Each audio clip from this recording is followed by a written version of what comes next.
Shalom Bapak Ibu Saudara-saudara, selamat pagi. Shalom.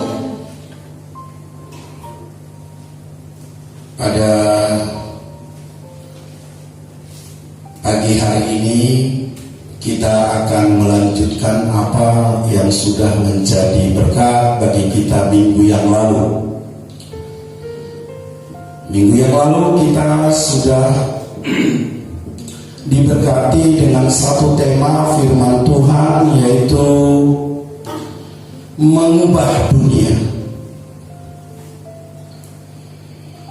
Dalam hidup kita, dalam hidup setiap orang, setiap manusia, kita bicarakan kemarin itu terjadi persaingan. Pasti terjadi persaingan. Persaingan antara kita dengan dunia. Salah satu di antaranya pasti muncul sebagai pemenang. Kalau bukan kita yang mengubah dunia, berarti dunia yang mengubah kita. Itu pasti. Lalu pada pagi hari ini kita akan melihat sebenarnya ini mengubah dunia ini berbicara tentang apa. Kita tahu bahwa sejak zaman dahulu sampai sekarang semuanya berubah. Dunia terus berubah. Dari waktu ke waktu terus berubah.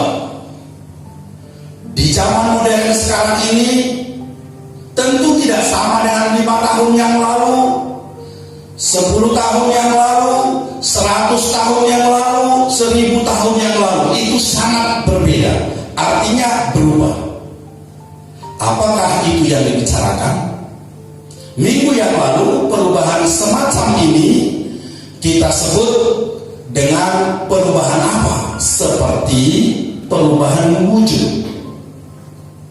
Dari es dipanaskan mencair. Dipanaskan lagi air berubah dia menjadi uap.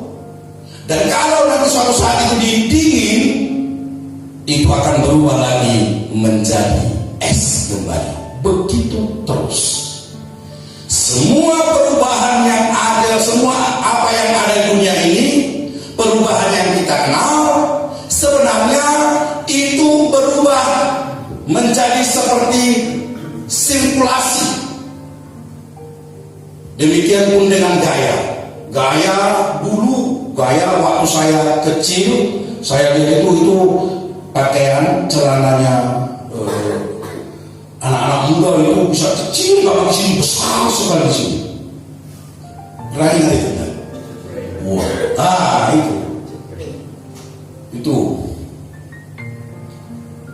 berubah. Nanti suatu saat akan kembali lagi ke sana. Seperti itu sirkulasi. Dan apapun yang diubah selama ini dalam dunia ini, sebenarnya itu hanya perubahan wujud. Tetapi yang dibicarakan di sini perubahan apa? Sehingga firman Tuhan katakan dalam Yakobus 4 ayat 4. Coba baca sekali lagi apa yang sudah kita baca kemarin.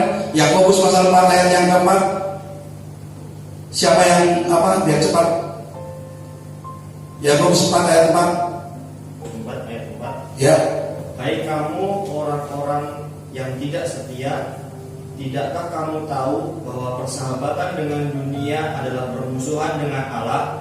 Jadi barang siapa hendak menjadi sahabat dunia ini, ia menjadikan dirinya musuh Allah. Barang siapa menjadi sahabat dunia ini, ia menjadikan dirinya menjadi musuh Allah. Bagaimana caranya supaya kita tidak menjadi sahabat dunia ini? Tentu persaingan itu harus kita menangkan. Kalau kita kalah, maka kita menjadi sahabat dunia. Dunia mengubah kita. Nah, firman Tuhan berbicara bukan masalah perubahan wujud, tetapi firman Tuhan berbicara tentang perubahan ini adalah satu perubahan yang mendasar, yang sudah hilang. ditelan oleh dosa. Apa itu? Mendatangkan kerajaan Allah di muka bumi. Itu akan merubah dunia. Jadi perubahan apa? Mengubah dunia itu apa maksudnya? Maksudnya adalah mendatangkan kerajaan Allah di muka bumi. Datanglah kerajaanmu di bumi seperti di surga. Itulah yang diumumkan oleh Tuhan Yesus ketika pertama sekali diutus 30 tahun. Dimulai oleh Yohanes Pembaptis, bertobatlah karena kerajaan Allah sudah dekat. Dan Tuhan Yesus mengatakan, saat ini digenapi bahwa kerajaan Allah sudah datang. Dan itu pembaharuan semuanya itu diselesaikan di atas kayu salib. Nah, kemarin itu kita sudah mempelajari, kita sudah mendengar apa yang harus kita sadari dalam hidup kita ini untuk mengubah dunia. Yang pertama, bahwa kita adalah wujud Allah di muka bumi ini. Kita adalah teman sekerja Allah. Kita adalah gandengan. Kita adalah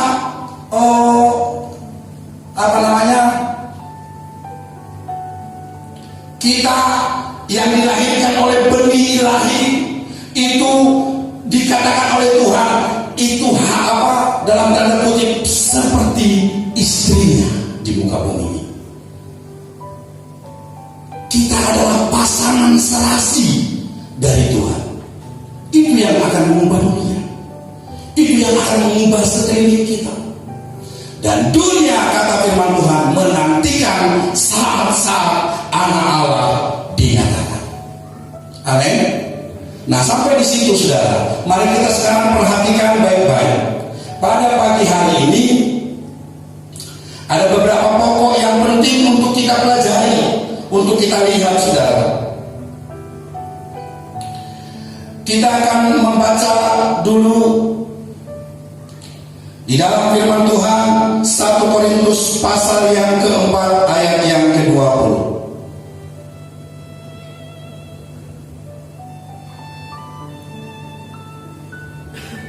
Oke, 1 Korintus 4 ayat 20. Salah seorang membacakan dengan suara yang jelas. 1 Korintus pasal yang keempat ayat yang ke-20. Sebab kerajaan Allah bukan terdiri dari perkataan, tetapi dari kuasa. Oke. Sebab kerajaan Allah bukan terdiri dari perkataan, tetapi dari kuasa. Sebab perkataan Allah, kerajaan Allah bukan terdiri dari perkataan, tapi dari kuasa.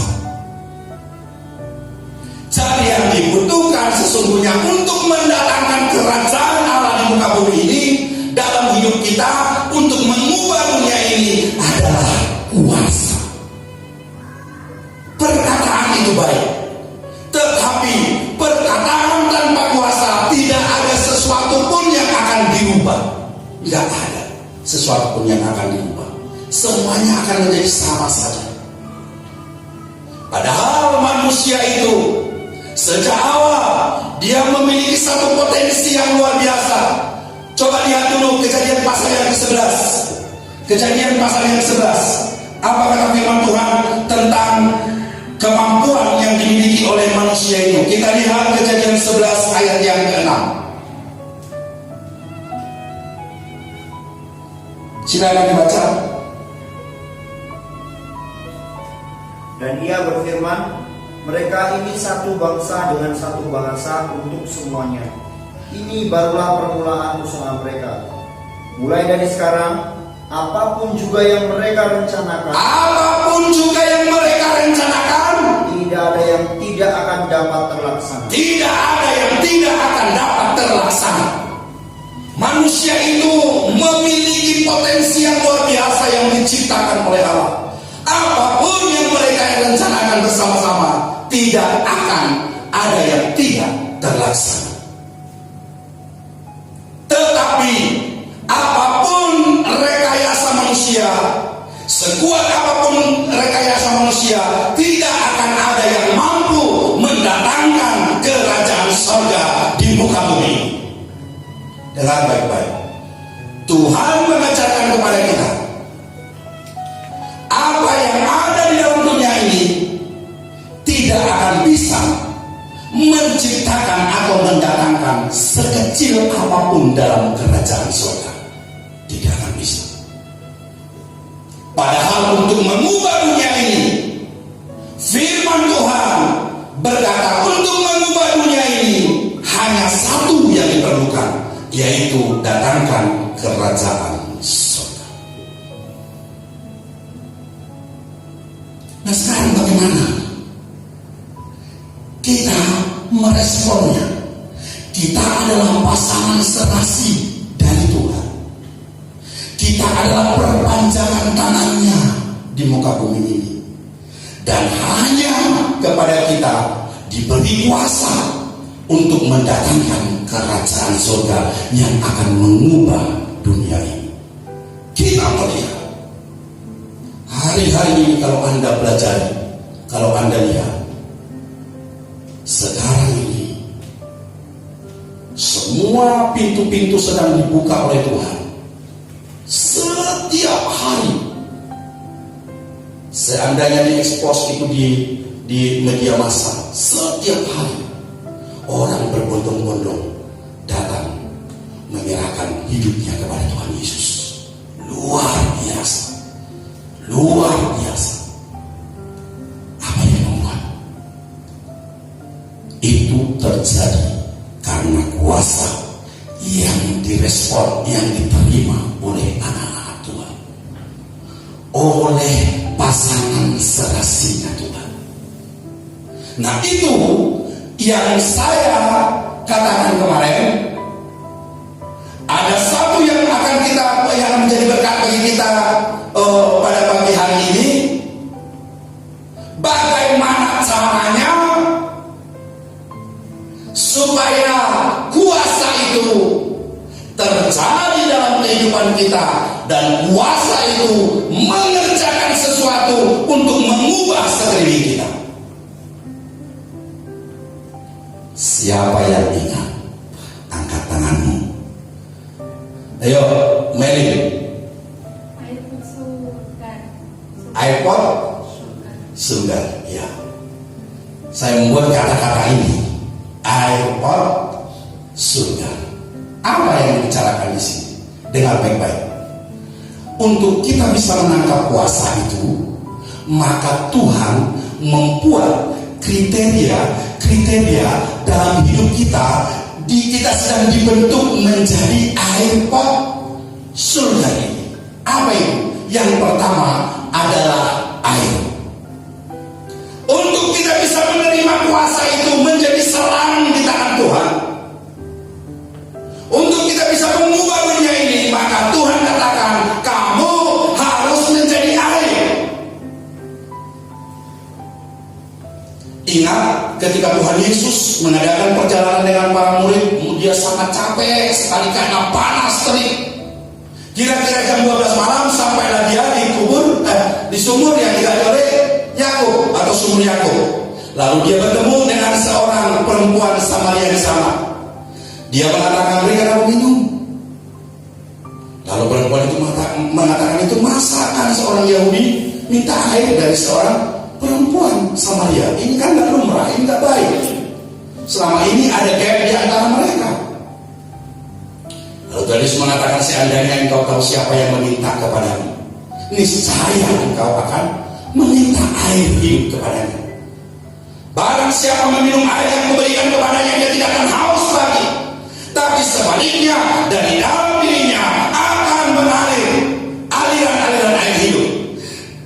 Dirinya akan menjadi sumber air hidup. Sebenarnya Tuhan Yesus sedang berbicara tentang apa? Tuhan Yesus sedang berbicara tentang Roh Kudus. Inilah bagian yang pertama yang akan mengubah dunia. Roh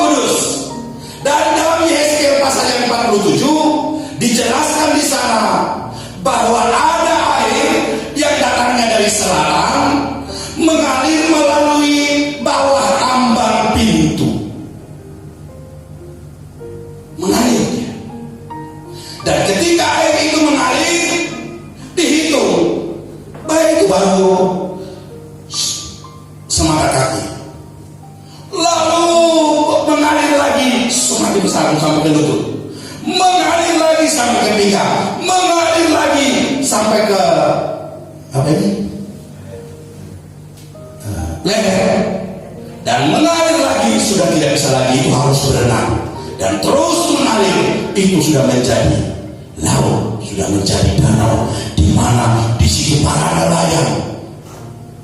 nelayan memancing ikan di sana. Apa yang dimaksudkan oleh Yesus di pasal yang ke-47 ini? Dari bait suci mengalir aliran-aliran air. Dan firman Tuhan katakan dalam Yesaya pasal 47, nanti baca di rumah. Firman Tuhan katakan, kemanapun air itu mengalir, dia membawa kehidupan. Di semua aliran air itu akan terjadi kehidupan. Bahkan air asin, ketika dia terjang air asin itu berubah menjadi air tawar, berubah menjadi kehidupan. Orang mencari nafkah di sana. Tempat itu menjadi kesembuhan. Inilah yang firman Tuhan katakan yang terjadi dalam kehidupan anak-anak Tuhan. Dari dalam dirinya mengalir aliran air hidup. Kemanapun air itu mengalir, itu akan membawa kesembuhan. Kemanapun air itu mengalir, itu membawa kehidupan. Dan dikatakan ketika Yesus kembali, dia melihat sekeliling air mengalir itu. Di sana terdapat pohon-pohon yang berbuah. Ajaib, luar biasa.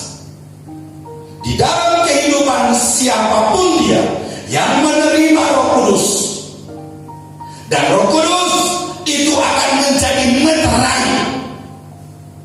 keselamatan. Itu adalah meterai keselamatan. Tanda keselamatan dalam kehidupan kita. Tetapi tidak berhenti sampai di situ. Tuhan menginginkan supaya Roh Kudus itu mengalir, membawa kehidupan di semua langkah-langkah kita, di sekolah kita, di pekerjaan kita, dimanapun kita berada, terjadi kehidupan di sana. Tetapi dalam Yesaya pasal 47 ini dikatakan ada semacam rawa-rawa di sana yang Tuhan biarkan tetap asing. Untuk apa itu? Untuk membuat garam.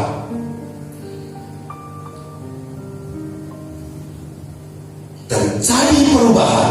Dunia ini hanya bisa berubah oleh satu hal, yaitu Roh Kudus di dalam kita. Itulah yang mendatangkan kerajaan surga di bumi ini. Air itu mengalir. Jadi tanpa Roh Kudus itu, tidak akan bisa ada yang diperbuat oleh anak-anak Tuhan. Gak bisa. Tuhan katakan hari-hari ini adalah hari di mana kita harus mengubah dunia. Biarkan Roh Kudus mengalir. Kita harus menjadi air yang membawa kehidupan. Lewat hidup kita, lewat hidup anak-anaknya, Roh Kudus dicurahkan. Tidak akan mungkin dengan orang lain yang tidak percaya kepada Tuhan Yesus. Tidak akan ada Roh Kudus di sana. Tidak akan ada. Oke. Yang kedua, air lalu pohon. Air pohon. Air yang kedua pohon. Anda tahu bahwa dalam Yeremia ini, kalau kita lihat kitab Mazmur, dimulai Mazmur pasal yang pertama. Mazmur yang begitu terkenal ini, itu dimulai dari pasal yang berbicara tentang pohon. Coba lihat Mazmur 1 ayat yang ketiga. Cepat-cepat ya. Mazmur 1 ayat yang 3. Ia seperti pohon yang ditanam di tepi aliran air, yang menghasilkan buahnya pada musimnya, dan yang tidak layu daunnya, apa saja yang diperbuatnya berhasil. Iya. Coba langsung Yeremia 17 ayat 8. Cepat-cepat ya. Yeremia 17 ayat 8. Ia seperti pohon yang ditanam di tepi aliran air. Nanti dalam Yeremia katakan itu yang merambatkan akarnya sampai ke batang-batang air, yang tidak layu daunnya. Dia menghasilkan buah pada musimnya. Ayo siapa yang juga selamat? Cepat. Yeremia 17 ayat 8. Ia akan seperti pohon yang batang-batang air, dan yang tidak mengalami datangnya panas terik, yang daunnya tetap hijau, yang tidak khawatir dalam tahun kering, dan yang tidak berhenti menghasilkan buah. Tuhan berkali-kali menyebut tentang pohon di sini. Banyak ayat yang berbicara tentang pohon. Bagaimana kita Tuhan katakan harus menjadi pohon yang berbuah. Kalau kita tidak bisa memberi, kalau kita tidak bisa memberkati, kalau kita tidak bisa menaungi, kalau kita tidak bisa menjadi tempat di mana burung-burung bersarang, berlindung, kalau kita tidak bisa memberikan diri kita sebagai pelindung, tidak bisa memberikan buah kepada orang, bagaimana mungkin kita bisa mengubah dunia?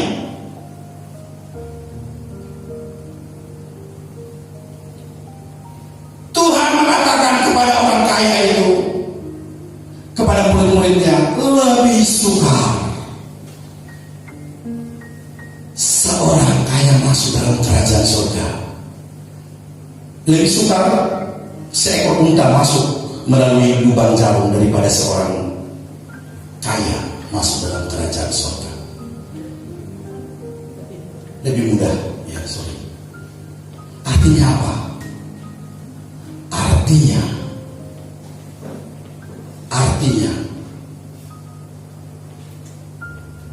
tidak akan ada orang yang kaya masuk dalam kerajaan surga.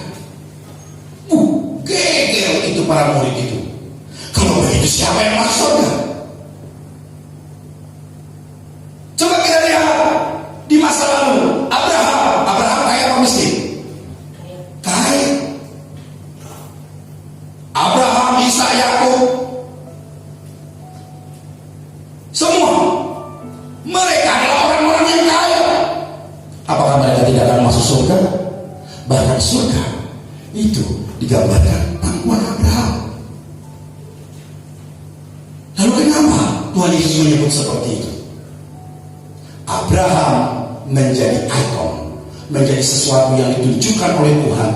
Contoh seorang yang memiliki banyak uang, tetapi dia tidak disebut sebagai orang yang kaya.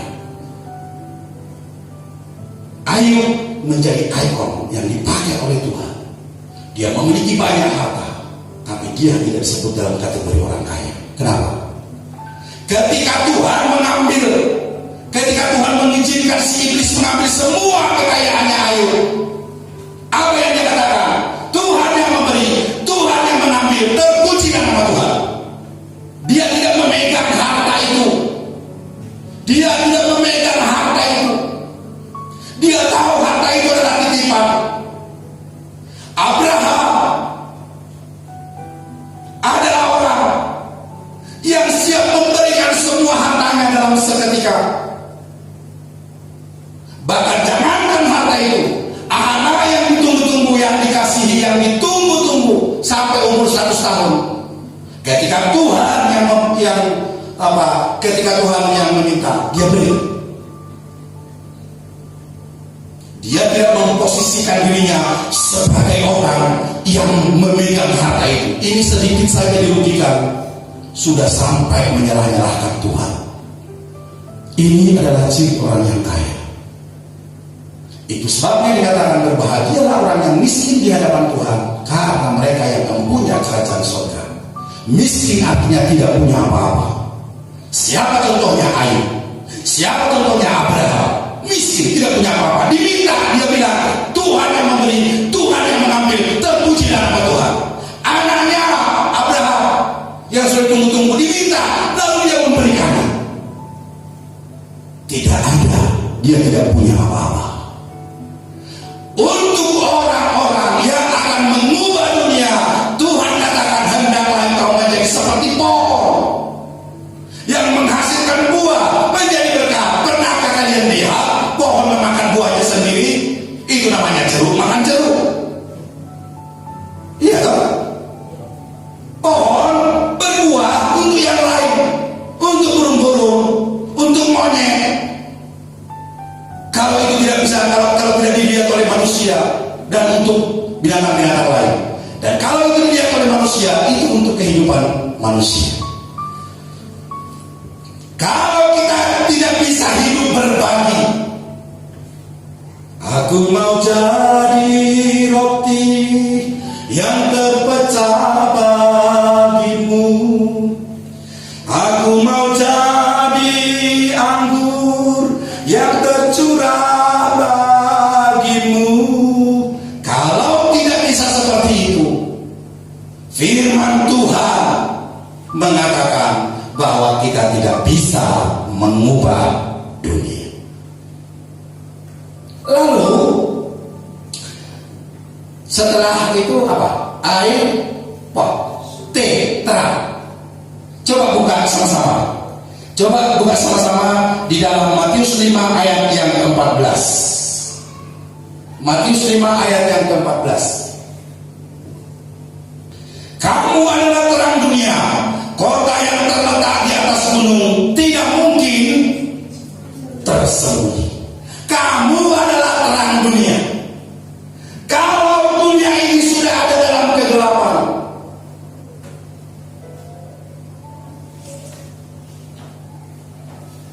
dan Yesus datang memberi terang. Kalau dunia ini ada dalam kegelapan, apa yang bisa dilakukan di dalamnya? Kecuali hanya penyakit. Lihat, nanti kalau apa, coba dulu kamu berjalan dalam gelap, tidak kelihatan apa-apa. Saya mau ke tempatnya Yohan. Sampai apa enggak? Kalau di sini sudah banyak istri. Kalau betul-betul apa, saya pernah di Kaliuang itu betul-betul gelap. Betul-betul gelap, tidak terlihat apa-apa. Bahkan sudah pakai sorot lampu sepeda motor, itu hanya 1 meter kelihatan karena bergabung. Gelap sekali. Bisa nggak kamu sampai nanti lihat ke tempatnya Yohan kira-kira? Nggak bisa, dalam gelap bagaimana jalan? Mulai dihitung-hitung, ini rumahnya ini. Wah, kira-kira sekian lama. Sampai di depan rumahnya dia masih selamat. Ya toh? Tapi sampai di lewat rumah merah, mulai jatuh kepalanya benjol sebelah kiri. Sudah, demi saya bertemu dengan Johan, saya akan terus melangkah sampai depan batu, masuk ke gua. Waduh, di situ maaf ada kotoran anjing dilibas saja sama dia. Ini apa ini?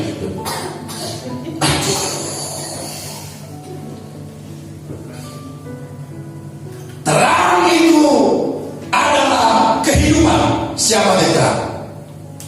Siapa yang terang? Kita. Tadi bacaan tadi dulu. Baca sekali lagi. Sudah ya? Baca sekali lagi. Kamu adalah terang dunia. Kota yang terletak di atas gunung tidak mungkin tersembunyi. Iya. Kalau ada gelap, lalu datang terang, siapa yang menang? Wah, hebat. Gelap melawan terang, yang menang itu gelap. Hah? Kapan terjadinya? Pernahkah kalian melihat gelap bisa melawan terang? Tidak bisa. Datangkan lilin. Atau yang paling daripada habis-habisan, daripada saya hancur-hancuran, saya ke tempatnya Jesse aja. Paling cetuk sekali lagi. Jesse pinjam lampu senter, dipinjam aman. Wah, ini lampu senter ini kok nggak bisa ya? Kalah dengan gelap ya? Nggak mungkin. Cetek lah, jalan.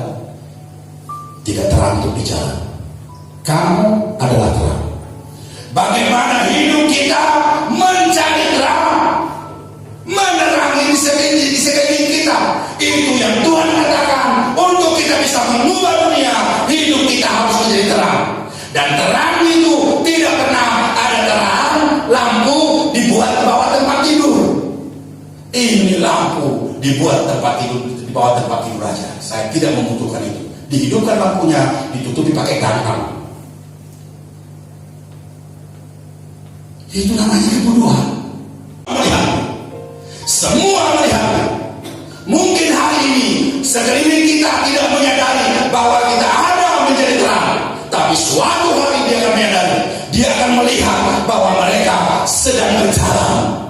Karena terang ada di antara mereka, hidup kita menerangi, maka mereka berjalan dalam terang. Mereka tahu apa yang harus dilakukan. Dengar baik-baik ini. Sadar atau tidak kita sadari, sesungguhnya kita ditempatkan oleh Tuhan dimanapun kita berada menjadi terang dan tidak akan tersembunyi. Untuk mengubah dunia, hendaklah terang kita semakin bercahaya. Kalau kita sudah tidak bisa lagi menjadi terang di tempat kita, maka goodbye, tidak akan ada perubahan. Kita mau menjadi terang. Oke, nanti kita akan bicara satu-satu khusus masalah ini. Lalu apa setelah itu? Sul, ya, sul. Itu sulung. Mari sama-sama kita buka. Apa rencana Tuhan? Bukalah Yakobus 1 ayat 18. Yakobus pasal 1 ayat yang ke-18. Begini dikatakan di situ, atas kehendaknya sendiri Ia telah menjadikan kita oleh firman kebenaran, supaya kita pada tingkat yang tertentu menjadi anak sulung di antara semua ciptaannya. Menjadi anak sulung di antara semua ciptaannya. Kalau kita perhatikan Roma pasal 8 ayat 23, di sana dikatakan, dan bukan hanya mereka saja, tetapi kita yang telah menerima karunia sulung roh, kita juga mengeluh dalam hati kita sambil menantikan pengangkatan sebagai anak, yaitu pembebasan tubuh kita. Nah, dari dua bacaan ini sebenarnya masih banyak. Tuhan mengatakan yang pertama tadi Yakobus 1 ayat 18, atas kehendaknya sendiri Ia telah menjadikan kita oleh firman kebenaran, supaya kita pada tingkat tertentu menjadi anak sulung di antara semua ciptaan. Kita dilahirkan, kita dibentuk oleh firman kebenaran. Menjadi apa? Menjadi yang sulung di antara semua ciptaan. Ngerti sulung? Lahir duluan. Anak sulung ngerti ya? Anak sulung itu lahir bontot, lahir belakangan atau duluan? Lahir duluan. Tuhan ingin menyelamatkan jiwa-jiwa lewat kehidupan. Amin. Dan kalian sulung akan punya adik, punya adik, punya adik, punya adik, punya adik, punya adik. Tuhan ingin supaya kita menjadi saluran berkat-Nya, menangkap apa yang surgawi, mendatangkan kerajaan surga di bumi ini. Kita dibentuk oleh firman Tuhan menjadi yang sulung, dan kita akan memiliki lagi, lewat kita akan ada jiwa yang dimenangkan, jiwa yang dimenangkan, jiwa yang dimenangkan, jiwa yang dimenangkan. Itu adalah rencana Tuhan.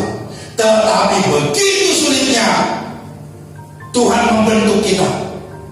Arahnya ke sana kita berbelok, arahnya ke sana kita berbelok ke kiri, kita berbelok ke kanan, dan itu tidak mencapai sasaran. Itu yang disebut dengan dosa.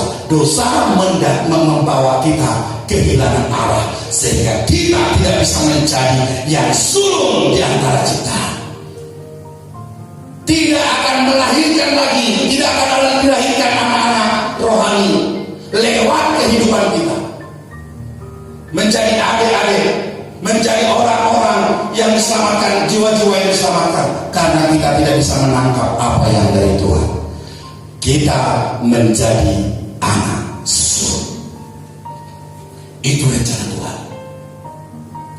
Dan yang terakhir apa? Apa? Garam. Apa itu garam? Garam. Mari sama-sama kita lihat. Kalau ini sudah sangat hafal. Mari kita lihat satu saja. Matius pasal 5 ayat yang ke-13.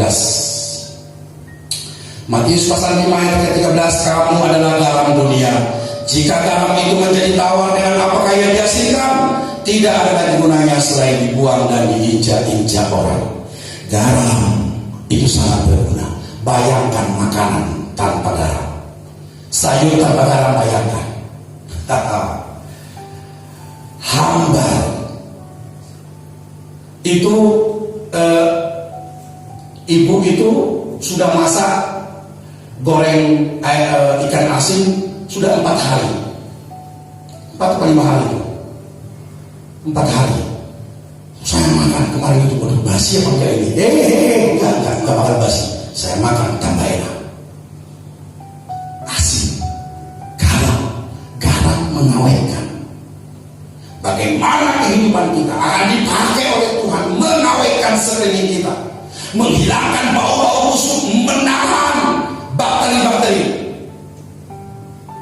Bagaimana kita menjadi berfungsi seperti garam, membuat semuanya menjadi enak. Dan garam itu juga dipakai sebagai obat. Bagaimana kita menjadi obat di sekeliling kita. Ini adalah rencana Tuhan dalam hidup kita, menjadikan kita menjadi air pot surga. Ingat terus ini. Saya berpikir apa ya yang saya lakukan supaya ingat ini. Saya bolak-balik, gak dapatnya ini.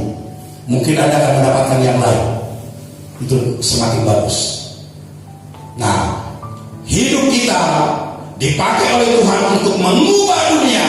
Selangnya ada di tangan Tuhan. Selangnya itu adalah kita. Mau disemprotkan kemana? Dan kita tahu bahwa apa yang bisa mendatangkan kerajaan Allah di muka bumi ini hanya satu caranya, yaitu kuasa, bukan perkataan. Perkataan itu baik, tapi kalau tidak dengan kuasa tidak bisa menghasilkan sesuatu. Tetapi perkataan yang mengandung kuasa itu akan merubah segalanya. Dan kuasa itu akan kita terima ketika kita betul-betul menjadi apa? Air pot surga. Dengar baik-baik. Engkau mungkin engkau berdoa, tetapi tidak terjadi apa-apa. Untuk mendatangkan kuasa itu, apakah engkau sudah memiliki ciri ini, air pot surga ini? Kalau tidak, jangan mimpi. Tidak akan mungkin ada kuasa keluar dari diri, nggak bisa. Karena Tuhan tidak akan melimpahkan kuasanya tanpa kapasitas. Dan kapasitas itu kita dapatkan ketika kita benar-benar menjadi air pot surga. Dan bagaimana kita menjadi air pot surga ini? Hanya satu caranya, dekat dengan Tuhan, mengarahkan hati kepada Tuhan, berjalan bersama dengan Tuhan, mau dirubahkan oleh firman Tuhan. Dirubahkan oleh firman Tuhan, kita akan mencapai tingkat ini. Dan pada waktu kita menjadi air, pada waktu kita menjadi pohon, pada waktu kita menjadi terang, pada waktu kita menjadi anak sulung, pada waktu kita menjadi garam, saat itulah dilimpahkan kuasa itu yang akan mengubah dunia. Amin. Kita berdoa. Amin Tuhan. Kami mau menjadi roti yang tercurah bagimu. Kami mau menjadi anggur yang tercurah bagimu. Engkau sudah melakukannya bagi kami. Dan Engkau tahu Tuhan kami tidak mampu, tetapi firman Tuhan mengajarkan kami.